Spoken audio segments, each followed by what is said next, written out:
tahu ya apa cuma gue yang kayak ngerasa kayak gini. Pas gue lagi nggak di rumah nih, itu gue ngerasa muka gue tuh jadi lebih amburadul. Jadi kayak misalnya kita lagi di luar kota, terus tiba-tiba suka muncul aja jerawat atau beruntusan, atau tiba-tiba tuh jadi aduh nggak karuan. Apalagi pas gue kemarin ke Bali, itu gue nggak tahu emang karena panas juga kali ya di sana. Tapi padahal gue pakai sunscreen loh, tapi tetap aja kayak muka gue tuh bener-bener gosong banget dan kayak merasa kayak auranya gelap banget gitu. Kalian ngejawabin pertanyaan ini tentang skincare apa yang bikin muka gue ini jadi kelihatan sehat. Pas gue di Bali itu, gue balik-balik itu kan gosong banget dan banyak banget muncul beruntusan nih di muka gue ya. Apalagi di jidat gue sering banget, entah karena emang faktor airnya kayak nggak cocok atau karena gue jarang keramas di sono. Jorok banget loh. Balik-balik dari Bali tuh gue bener-bener langsung skincarean dan cari produk yang bisa untuk menenangkan kulit gue gitu, karena kan mungkin terpapar sinar matahari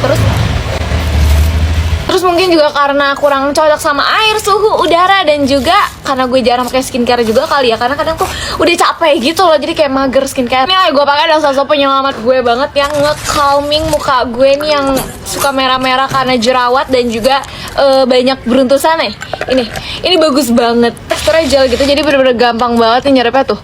Bener-bener cepat nyerap. Terus dia tuh ada kandungan 5% patenol yang fungsinya itu untuk menenangkan kulit ya, menenangkan jerawat, terus juga meredakan kemerahan dan kurangi iritasi.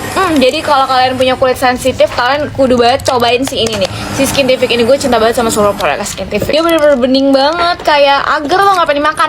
Dan ini setelah udah menyerap, muka gue jadi beneran glowing banget ya, tapi nggak yang berminyak gitu, kayak suka.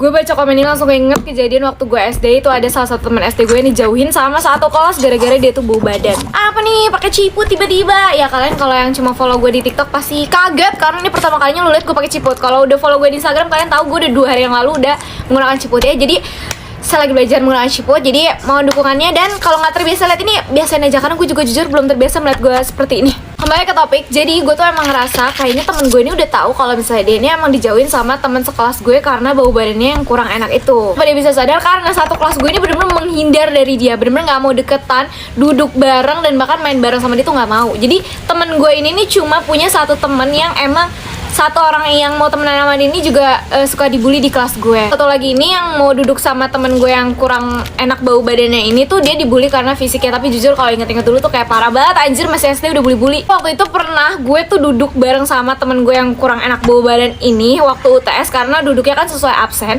Dan gue tuh bodohnya adalah gue nanya ke dia. Lo tau gue nanya apa ke dia? Tuh kalau ke sekolah mandi gak sih?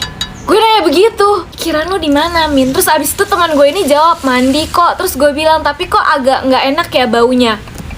Demi apapun gue kalau inget itu kayak gue pengen lu blow on banget. Akhirnya teman gue ini bilang, iya aku tahu kok baunya nggak enak karena emang ini udah hormon. Jadi dia ngejelasin ke gue kalau misalnya bau badannya ini memang turunan dan itu tuh karena hormon gitu, bukan karena bau ketek. Tapi emang bener guys, bau badan teman gue ini nih bukan bau badan keringet ketek gitu, kayak baunya tuh gue nggak bisa ngejelasin, tapi kayak baunya kurang sedap gitu lah. Di SD gue ini satu angkatan cuma 2 kelas, jadi kayak 1A, 1B, 2A, 2B, dan itu nggak pernah di rolling. Jadi kalau lo dari kelas 1 udah 1A, ya udah 1A terus, dan teman-temannya itu terus. Jadi lo bisa bayangin aja nih teman gue yang bau badannya kurang enak ini, dia tuh dijauhin dari kita dari kelas 1 sampai kelas 6. Jadi mungkin dia ngerasa kayak berasa gitu, terus akhirnya dia ngadu ke emaknya. Dan pas ngambil rapot tuh pernah waktu di kelas 4 atau kelas 5 gitu, gue lupa, itu emaknya bilang ke guru gue, wali kelas. Akhirnya kita satu kelas tuh diceramain, tapi tetep aja nggak ada yang mau temenan sama dia. Sumpah gue tuh kalau nginget-nginget itu kayak ih parah banget, nggak boleh begitu. Itu kan karena hormon ya, bukan karena keringet atau bau ketek gitu. Jadi kayak ya dia juga